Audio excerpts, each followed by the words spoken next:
Bonjour Fabien Bouglet.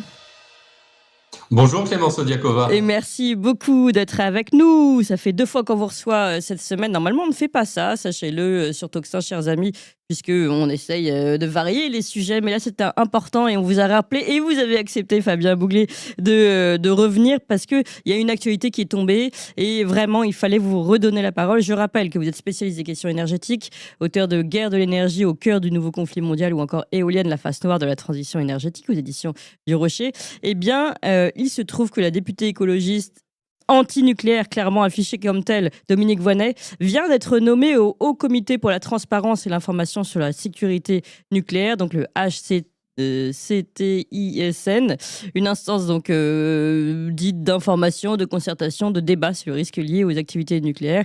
Et voilà, et donc là, on a pu retrouver au journal officiel mercredi, donc hier, son nom affiché aux côtés notamment de Pierre Cazeneuve et en remplacement du député LFI David Riemann.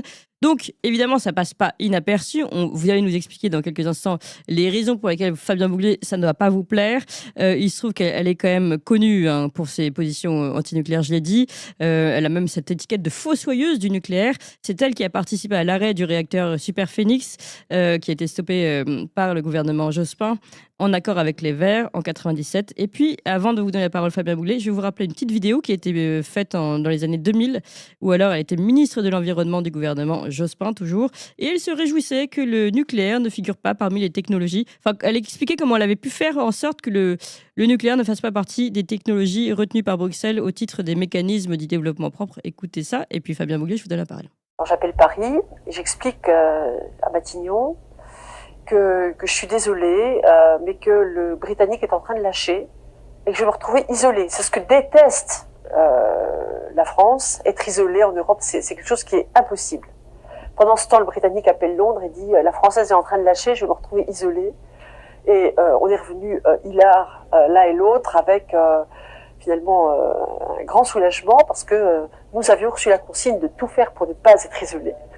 Donc nous avons pu annoncer que finalement nous pouvions nous rallier à la position commune. Donc je suis rentrée à Paris, moi très contente de voir que le nucléaire ne pouvait pas faire partie des technologies retenues au titre du mécanisme de développement propre. Voilà, et elle est toute contente, donc Dominique Voynet. Et Fabien Bouglet, comment vous réagissez à cette dernière nouvelle ? Alors, il faut rappeler cette vidéo d'une importance capitale et historique.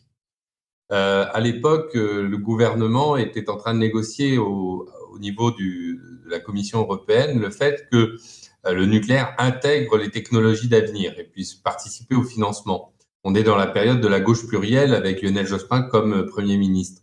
Et donc, en fait, dans cette vidéo, elle avoue avec une forte jubilation de trahison qu'en fait, elle manipule le gouvernement pour aller dans une feuille de route différente de celle qu'on lui avait donnée en manipulant l'opération avec son confrère anglais. Et donc, en fait, en réalité, c'est une véritable trahison parce que en ayant empêché l'introduction du nucléaire dans les activités d'avenir, c'est tout le processus du développement des 20 ou 30 dernières années qui est remis en cause par Dominique Voynet. Et le deuxième acte de trahison, de forfaiture de Dominique Voynet a été l'arrêt de Superphénix, ce surgénérateur à neutrons rapides qui était construit et qui était opérationnel. Eh oui, c'est terrible. Clémence, ouais. opérationnel, qui permettait 30 ans d'avance sur le monde entier, qui permettait la fin du cycle de l'atome, c'est-à-dire qu'on réutilisait les produits des centrales nucléaires, des premières centrales nucléaires. Donc c'était du recyclage, justement, pour une écologie. C'était du recyclage, mais oui, mais le recyclage, c'était mauvais, parce que, évidemment, si on montrait que le nucléaire était durable, ça n'allait pas dans le narratif des écolos. Et en fait, profitant de ce qu'il y avait des systèmes d'alliance avec la gauche plurielle, Dominique Voynet a littéralement saboté et détruit le nucléaire français. Ouais. Et si aujourd'hui nous avons, il faut bien voir les conséquences que ça a, c'est que tous ces actes de trahison et de forfaiture ont des conséquences aujourd'hui sur la facture d'électricité des Français. Oui. Et ce n'est pas un vain mot de dire que les actes de trahison de Dominique Voynet dans les années, fin des années 90, début des années 2000, ont des conséquences aujourd'hui sur la facture d'électricité des Français, parce que si nous avions pu avoir des Superphénix, si nous avions pu avoir, alors le président de la République vient de relancer Astrid. Mais je m'en réjouis, c'est formidable. Mais que de temps perdu. Bah oui. Vous voyez? Et donc, le fait qu'elle soit nommée dans une autorité par Yael Braun-Pivet, c'est-à-dire que c'est même pas une commission qui la nomme, c'est une nomination politique par la présidente de l'Assemblée nationale, qu'elle soit nommée à une autorité de sécurisation nucléaire, si vous voulez, c'est le pompon, c'est-à-dire qu'on voit bien, et derrière tout cela, qu'en réalité, toute une armée, une 5e colonne anti-nucléaire et anti-française agit dans les autorités, dans les institutions pour déstabiliser le nucléaire. Et on en parle ici depuis des années, Clémence, mais en réalité, ce n'est que le révélateur de la situation. J'en ai parlé dans mes livres. Mes livres sont remplis d'exemples de traîtres qui agissent au sein des institutions françaises. Alors aujourd'hui, le lendemain de la nomination et de la relance du nucléaire par Emmanuel Macron, lundi, il y avait un conseil de politique nucléaire. Eh bien, le fait que les personnes soient beaucoup plus attentives à la question, mais que de temps perdu, que de temps perdu. Bah oui, non mais juste, ils sont beaucoup plus attentifs, mais ce genre de nomination continue. Et là, vous croyez que ça peut avoir quoi comme conséquence concrètement, cette Dominique Voynet dans ce haut comité? Tout le monde ne connaît pas ce haut comité, on ne sait pas quelles actions il peut avoir. On va quand même être très clair. C'est un comité qui devrait être disparaître comme la plupart des commissions et autres ADEME et autres officines. Mais si vous voulez, le problème, c'est que ça fait partie de l'intégralité des systèmes d'entrisme. Alors, vous avez Raphaël Schellenberger, les députés Raphaël Schellenberger et Antoine Armand, qui étaient à la tête de la commission d'enquête sur la souveraineté énergétique, qui viennent d'écrire un courrier à Yael Braun-Pivet pour s'en offusquer. Oui.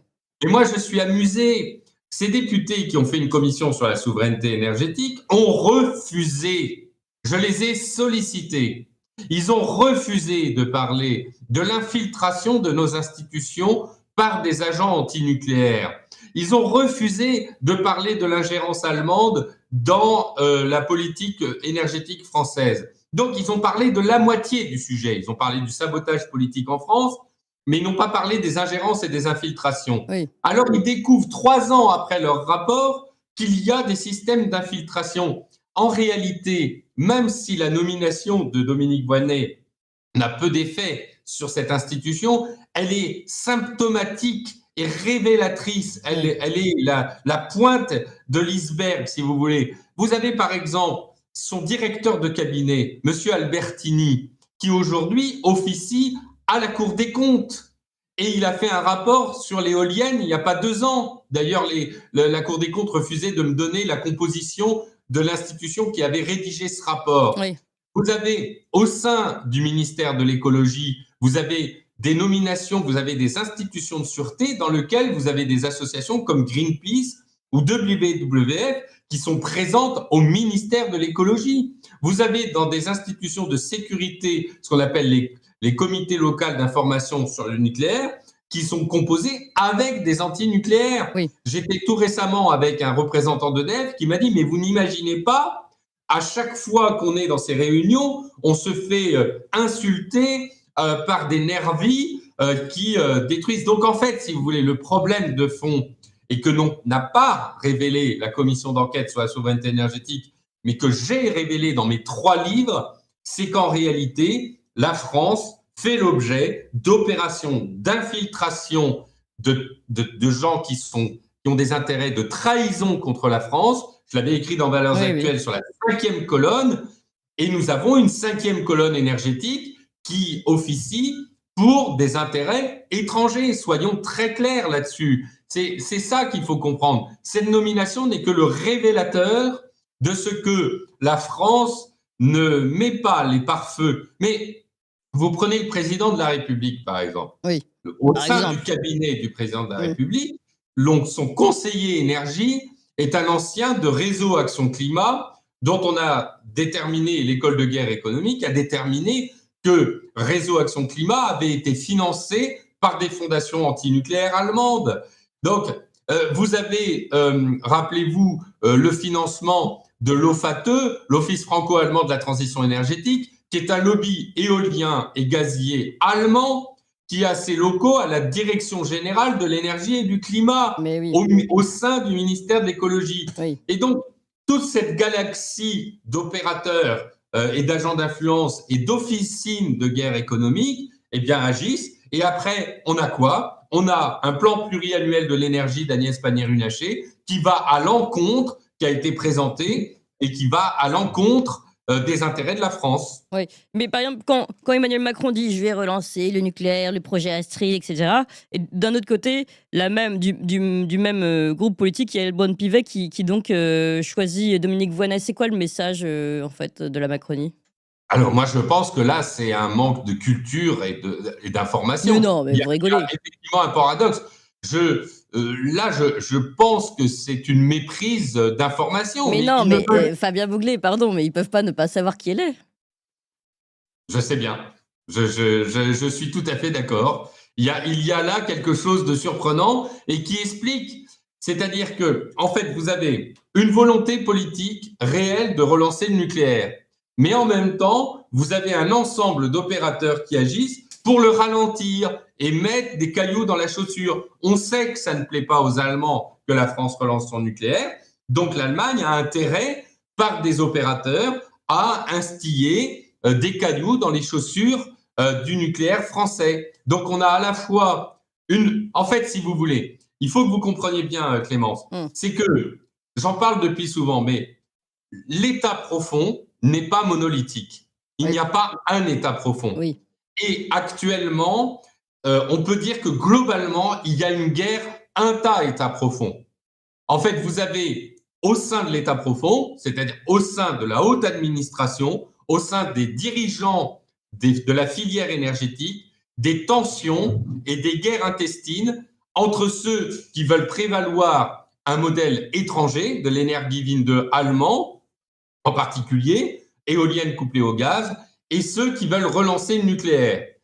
Dans ceux qui veulent relancer le nucléaire, on est progressivement en train de remporter la victoire. Mais ce sont, si vous voulez, les derniers soubresauts d'une bête qui est en train d'agoniser, qui s'expriment, et ils font leur maximum pour empêcher cette relance massive du nucléaire.